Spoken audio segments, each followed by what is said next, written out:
تو اس مہینے کو جیسے آپ تو تاجر لوگ ہیں، ہر تاجر کا ایک سیزن ہوتا ہے، اس سیزن میں وہ بڑی تیاری کرتا ہے، بڑی محنت کرتا ہے، بڑی کوشش کرتا ہے۔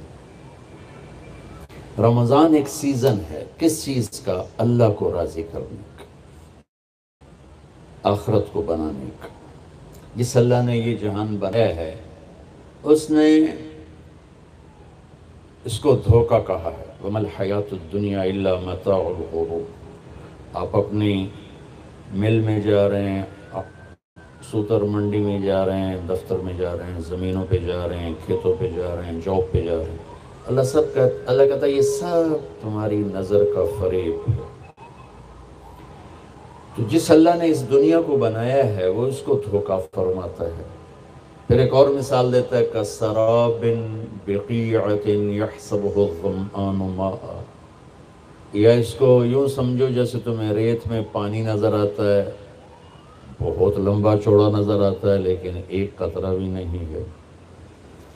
اور آخرت کے بارے میں اللہ تبارک و تعالی اس کی عظمت کے لیے سینکڑوں آیات اتار چکا ہے، جنت کے لیے، اللہ کی رضا کے لیے۔ تو اس سے اللہ ہمیشہ کا گھر قرار دیتا ہے۔ وَإِنَّ الْآخِرَةَ لَهِيَ الْحَيَوَانُ لَوْ كَانُوا يَعْلَمُونَ۔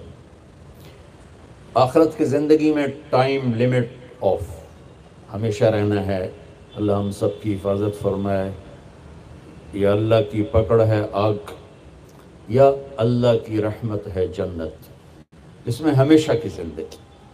اور ایسی ہے کہ جس کی جیسے اللہ کی ذات کے لیے کوئی انتہا نہیں ہے، اللہ تعالیٰ ایسے ہی اس مرد عورت کو زندگی دے گا جس کی کوئی انتہا نہیں۔ اب یہ سیزن آ گیا ہے،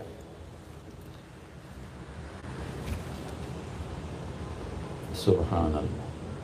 آپ لوگ بھی رمضان میں قیمتیں بڑھا دیتے ہیں نا، یہ تو اچھا کام نہیں ہے۔ اللہ تعالیٰ بھی رمضان میں قیمتیں بڑھا دیتا ہے۔ اللہ نفل کو فرض کر دیتا ہے۔ نفل اور فرض میں کیا فرق ہے؟ حضرت علی رضی اللہ تعالیٰ عنہ کا فرمان ہے، جس نے ایک فرض روزہ چھوڑا پھر قیامت تک اس کی قضا میں روزے رکھتا رہا، قیامت تک، تو اس فرض روزے کے اجر کے برابر نہیں ہو سکتا۔ تو ہر نفل فرض بن جاتا ہے، اور ہر فرض 70 گنا بڑھ جاتا ہے۔ ایک رکعت فرض پڑھی 70 لکھی جائیں گی، 2 رکعت پڑھی تو 140 لکھی جائیں گی، 4 رکعت پڑھی تو 280 لکھی جائیں گی۔ اللہ تعالیٰ اتنا مہربان ہو جاتا ہے، جنت کے دروازے کھول دیتا ہے، جہنم کے دروازے بند کر دیتے۔ پہلی امتوں کو رمضان ملا لیکن یہ دولت نہیں ملی کہ جنت کے دروازے کھل جائیں، دوزخ کے بند ہو جائیں۔ شیطان قید ہو جاتا ہے، پہلی امتوں کے لیے شیطان قید نہیں ہوتا تھا۔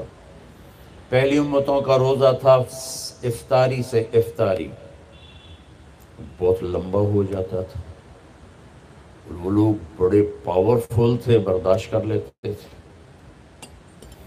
اور روزہ کب شروع ہوتا تھا؟ مغرب کے بعد یوں آنکھ لگ گئی 1 منٹ بھی تو روزہ شروع ہو گیا، چاہے کچھ کھایا چاہے نہیں کھایا۔ تو اس 24 گھنٹے میں روٹی حرام، بیوی حرام، بیوی کے لیے خامند حرام، ہر شے۔ ہم پر بھی روزے ایسے ہی فرض ہوئے، پہلے 2-3 روزے اسی طرح رکھے۔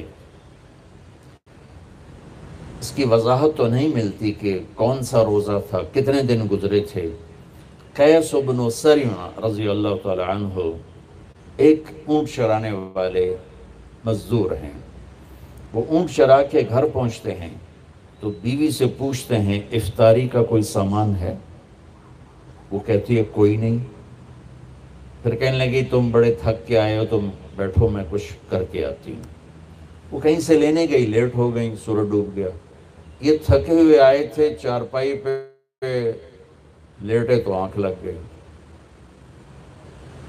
ان کی بیوی آئی تو انہوں نے کہا یا ویحک یا ابن سرمہ، ارے سرمہ کے بیٹے تو بڑا بری طرح پھنس گیا۔ فرمانے لگے کیا ہوا؟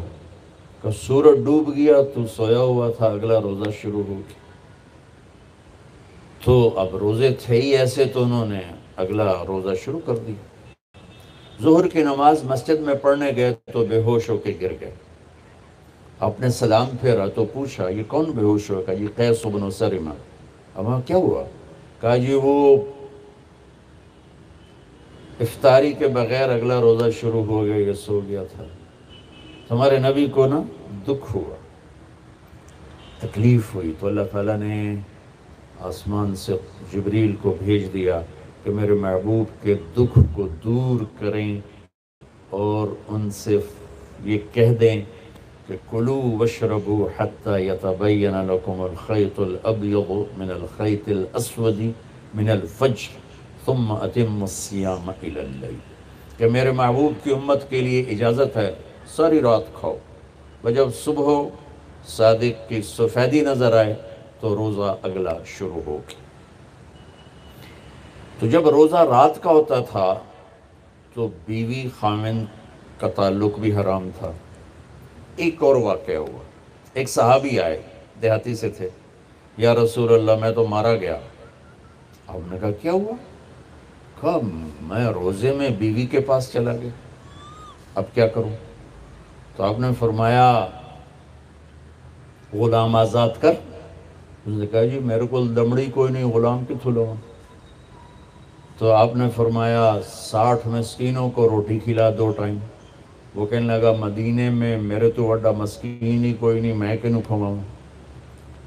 آپ نے فرمایا تو پھر 60 روزے رکھو۔ وہ کہنے لگا ایک روزے ہے چند چاڑ ہے، اگاں کی کروں گا؟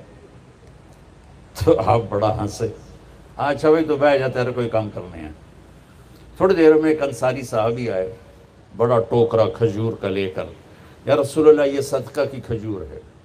آپ نے فرمایا بھائی کدھر ہوگا؟ جی بیٹھا ہوں۔ کہا آپ یہ لے جا اور مدینے کے 60 غریبوں کو دے دے، 60 گھروں میں۔ واہ واہ، اللہ نے اس امت سے کیا لاڈ کیا ہے۔ وہ کہنے لگا یا رسول اللہ کی قسم مدینے میں مجھ سے بڑا غریب کوئی نہیں، آپ میرا جرمانہ میرے اوپر ہی قربان کرو، میرے تو وڈا بھوکا ہی کوئی نہیں ہے، تو میرا جرمانہ مجھے ہی دے دو۔ تو آپ اتنا ہنسے کہ آپ کی یہ داڑھیں نظر آنے لگی۔ یہ آخری اتنا آپ نے اس کی بات کا مزہ لیا۔ پھر آپ نے فرمایا چلو بھائی تو ہی لے جا، لیکن یہ گنجائش تجھے دے رہا ہوں اور کسی کو نہیں۔ تو رمضان اللہ تعالیٰ نے ہمیں اس طرح نصیب فرمایا۔ رمضان اور روزے میں مناسبت کیا ہے؟ رمضان کا لفظ، رمضان عربی کا لفظ ہے جس کا مطلب ہے جل جانا، رمض یرمض۔ تو جلنے کا کیا مطلب ہے؟